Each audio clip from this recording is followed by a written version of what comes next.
In the year 1800, a 16-year-old Welsh girl longed to own her own Bible. She'd been saving up her pennies from the age of 10, and finally she had enough to buy her own Bible.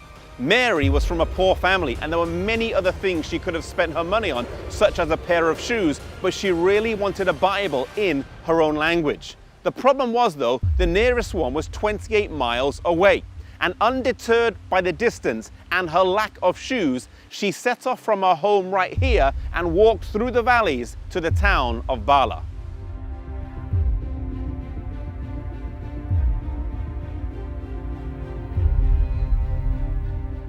Arriving here in the town of Bala, she went to the home of Reverend Thomas Charles. Today his home stands on the high street and has now been converted into a bank.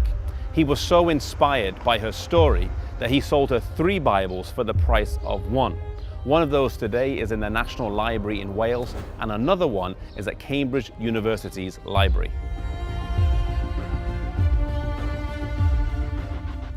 The story of Mary Jones inspired many others. Reverend Joseph Hughes asked a daring question of church leaders soon after. If for Wales, why not for the kingdom? And if for the kingdom, why not for the world? That question posed at a meeting of the Religious Tract Society on the 7th of December 1802 would reverberate around Wales and ultimately the world.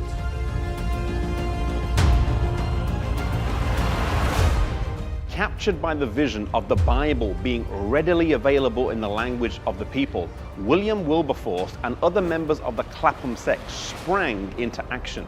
They made this vision part of their campaign to make goodness fashionable, in the hope that people would fall in love with the Bible and a biblically inspired way of life.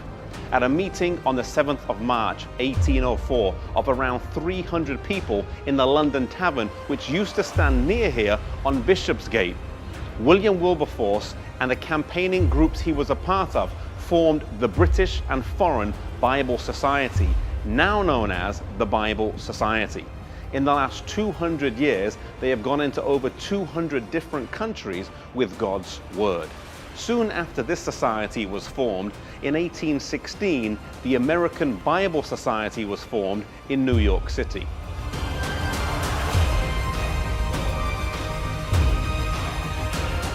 Later in the 19th century, inspired by Hudson Taylor and the China Inland Mission, 7 students at Cambridge University, later known as the Cambridge 7, gave up promising careers and sailed to China to be missionaries.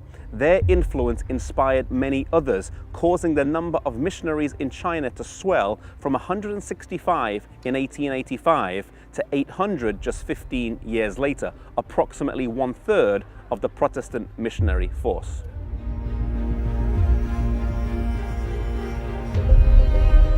The Keswick Convention also had a profound impact on mission service, inspiring many people to devote their lives to the service of God in faraway lands.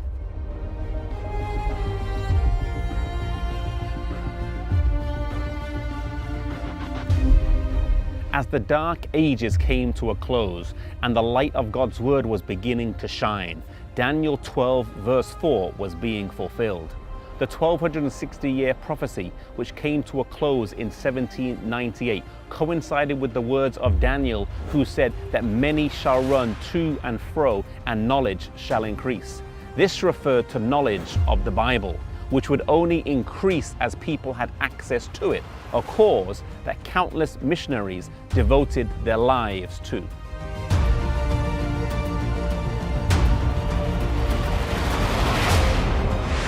Today, mission service may not be as cutting edge as it was back then, or the Bible as new, but the need for both is still vital. The Great Commission still applies today.